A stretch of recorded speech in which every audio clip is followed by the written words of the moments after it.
Okay, in this video, I'm going to look at how we can bring learning together and celebrate achievements at the end of a unit of work or a module, perhaps something we might do at the end of a term or the end of a year, a kind of a bigger project, if you like, more of a one-off activity. So we can start by looking at digital literacy, and apps are great with this. We can look at talking and listening, and we can do this with sock puppets if we want a dialogue between two people, two different characters. It works really well for things like how are you, or asking a name, or other details, or more of a presentation about oneself, for instance, using the app Chatterpix, where children would animate a picture. They can either take a photo of themselves or draw a picture, and then they draw a mouth on it using the app and record themselves speaking for about 30 seconds to make a talking picture. Both of these, obviously the teacher could create one as an example, and then the children would be practicing their listening skills before developing their speaking skills. Texting Story is a great app for practicing writing. So it's text messages between two people. Again, the teacher could do one first of all for children to practice their reading skills. And it works well with, for instance, organising to go out or asking people how they are, things like that. Toontastic, this is slightly more advanced. You can make a story in 3 or 5 parts, and it's easily available in Google, so on Chromebooks. Works really well in English, I would say, lower down the school, and then perhaps putting into another language as children go up the school. You can change the settings, change the background, change the characters and the music. Picolage, it can be used to develop writing skills. So you make a collage with images or drawings that you take photos of, and then you can add text to it. This could actually be combined with Chatterpix to make a talking collage. So that's focusing on ICT skills and looking at digital literacy. We can also look at cross-curricular projects and how we can use a whole variety of subjects to have a holistic assessment, if you like. So for instance, we can use expressive arts to look more at the culture of a country and say explore artists and do drawings in that style. And then children can describe those images in English, say, and then see if they can do some of that in another language. We can also focus on getting children to build things, build models or construct things, looking more at technology and exploring materials and getting them to describe it in terms of its size or colours, for instance. We could also look at, for instance, here we have a picture of fruit within this image. So we might use this to revise the vocabulary for fruits and getting children perhaps to write a description of the different parts of the body and what they are in terms of fruits. We can also look at things like numeracy and activities that children are doing in their mother tongue. We could then try and do in another language once they know those numbers. So those are perhaps things that would bring different areas of the curriculum together.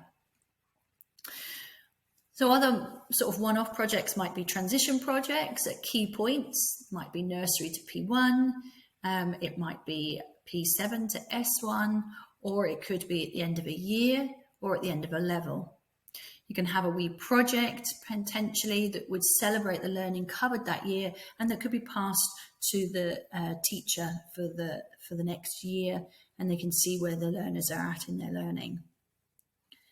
A couple of examples, for instance, a nursery P1 project focusing on mini beasts, and the children learnt the words for mini beasts and learnt the numbers, and then there was a song that they learnt how to sing using the tune of Frère Jacques.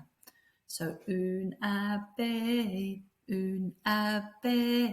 deux chenilles,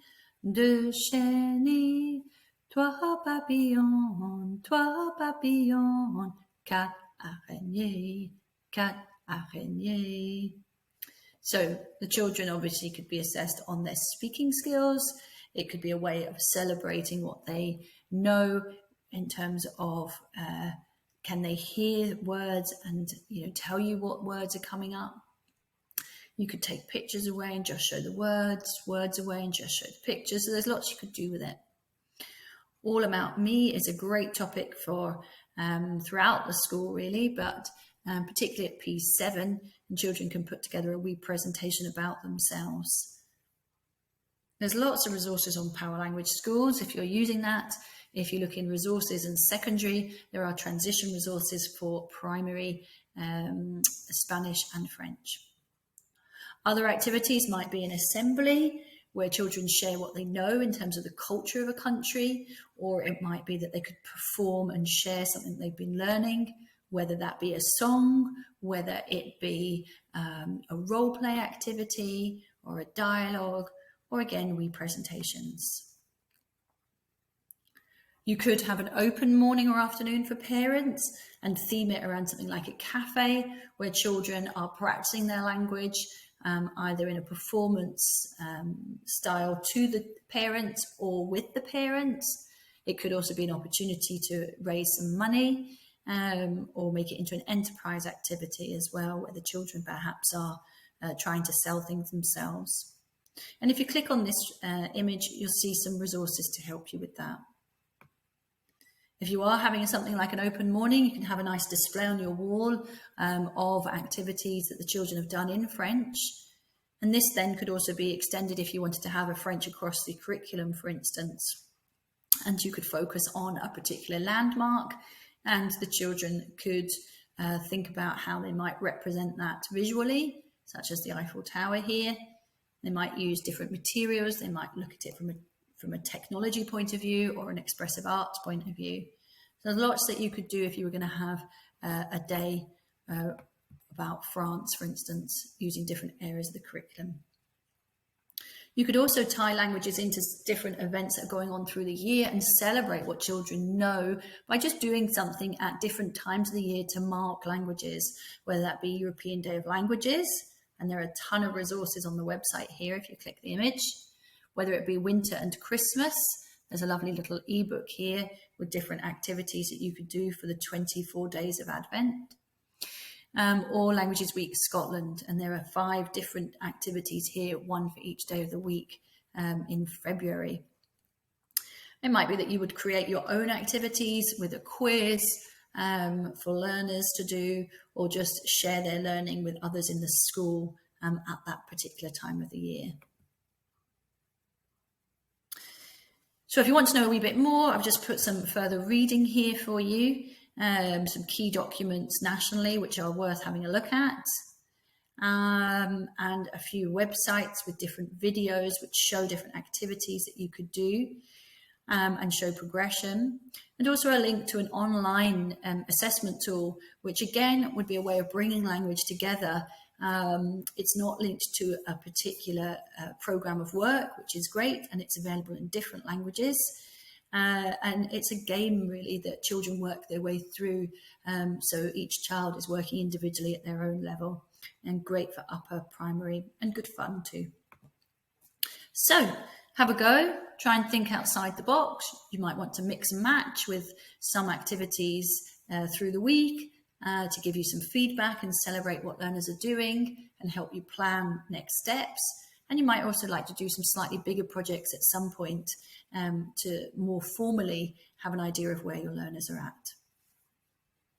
Good luck and enjoy it.